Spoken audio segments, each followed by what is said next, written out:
EcoSol. So let's still Andrew, here we go.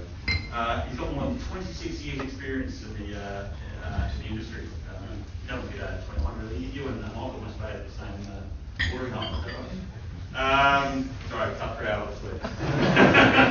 Andrew joined EcoSol in 1998 and is now Group Managing Director. Please welcome Andrew. Thank you, Brad. I appreciate the opportunity to participate in this panel for Stormwater Queensland.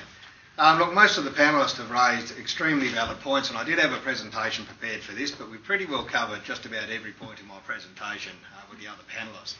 EcoSol's position is we are in agreement with the panellists that there needs to be a protocol, and we just need to get to that protocol. It's how we actually do it. If I go back to the early days in the industry, and most of the panellists sitting here will remember it, the focus 16 years ago was gross pollutants, anything larger than 3 millimetres, and the industry has evolved rapidly in that 16 years, and we've all pushed it, both proprietary manufacturers and also the end users and the specifiers. We're guiding and driving the industry to an endpoint, and every day it's evolving. And as a result, the manufacturers find themselves caught in that. We're having to evolve with it.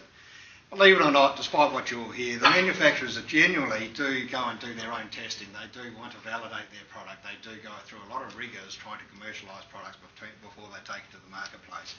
All of the guys sitting here know that, and there's a substantial investment cost.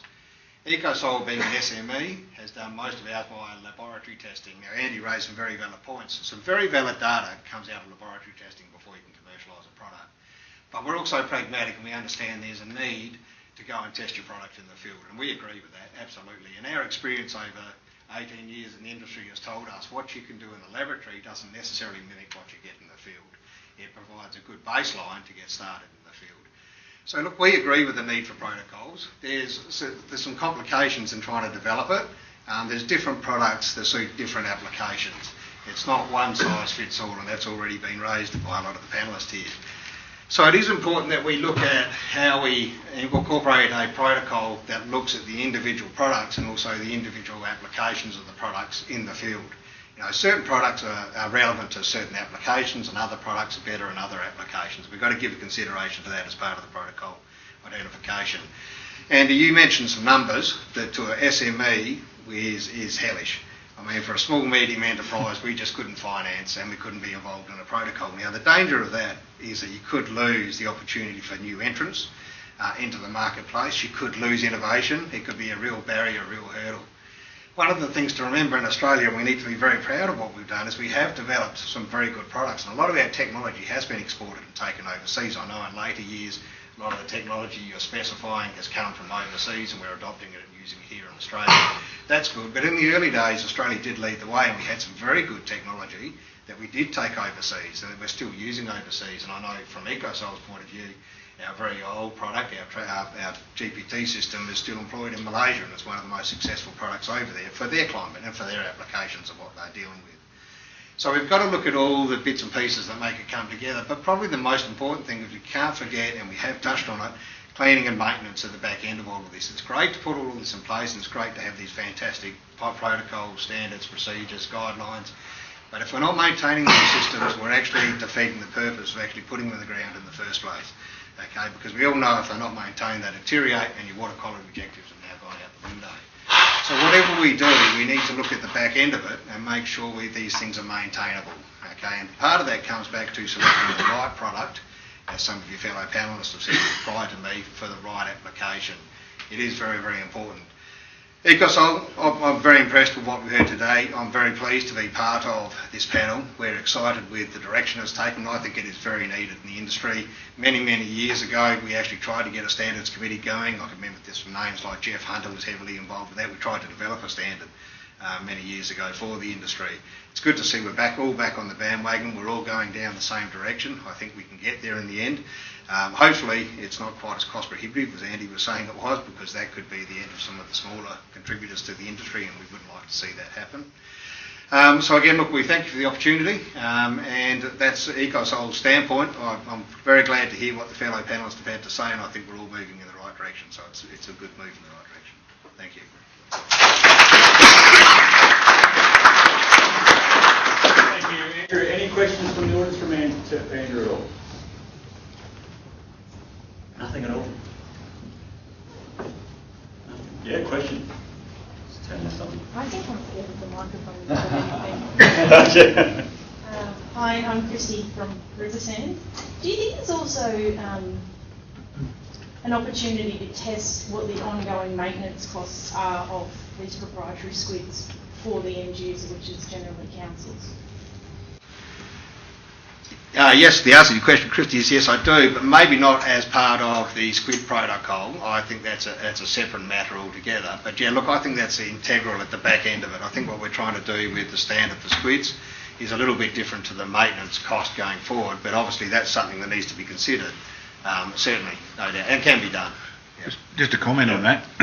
There is a paradox that the more a device collects pollution, the more it's going to have to be maintained. So by selecting something on the basis of how cheap it is to maintain is not necessarily the correct outcome. So I think there has to be a commitment by the users to actually want to maintain their devices going on into the future, and there has to be funds allocated for that. And then you assess the devices and how efficient they are. Because at the moment I would almost guarantee you that probably the majority of them in the industry are not actually cleaned at all. So it's a bit of a mute point. But And the excellent point that Christy raises, proprietary and non-proprietary treatment devices need to be tested and also the maintenance regime checked on a level playing field. absolutely. Yeah. My count is similar 360 in New Zealand. I think the maintenance and the performance are intrinsically linked. Anyone can make a device that achieves a filter that achieves certain treatment benchmark. You just make the filter finer or whatever. But how long it will actually stay operative is essential. If they clog in the first week and they go into bypass, they're not achieving their long-term outcome, which is the goal. It's long-term. It's not short. Even a testing period of 15 storms is not long-term. So they both have to be analysed and evaluated at the same time. Fully agree that they are both integral and that needs to happen, and therefore we stay on site with the field testing for more than 2 years. So how often should these devices be maintained? Like generally speaking, obviously it might be how long is a piece of string. It is, how long is a piece of string? Generally speaking, how often would you like to see most of your devices? I don't think it's even that simplistic. I Yeah. think it really does vary depending on the device. Absolutely. They're all so different. Yeah, and you've showed some of them at the start, Brad. You've got your trash rack, NetTech type systems to your media filters. Extremely hard to answer that question with a simple once in every 3 months type scenario. I mean, not that simplistic. But if they're being field tested, how often are they being maintained as part of that field testing? Well, I think the period of maintenance is one of the things you've got to be testing for in the field. Right, yeah. So you know when it's clogging up. Every catchment yields differently. From a testing point of view, you're basically be monitoring the system and recording that data on how quickly it fills up or what it's capturing, etc. And that's basically what's going to determine that, not so much what you believe it's going to be. And then set the protocol around that should be on a need basis. That should almost be part of the commissioning criteria. I'm from Sydney Catchment Authority, Kajal Sharma. I think this is most critical point for squids maintenance and associated costs. There is no point of putting squids in ground if they will not be maintained, and cost informed to applicant what will be the cost over short term and long term. So we are facing this issue on a regular basis that squids are being put in place, are put in ground, but then they are not maintained and managed, and whatever pollutant removal efficiencies we use, they are then thrown out of the Thank you. And this should be part of evaluation process as well. Just got a comment from. No, so they might lead to the next. I was just going to say, I couldn't have orchestrated a better segue, but thank you very much, Andrew, for his presentation. Thank you.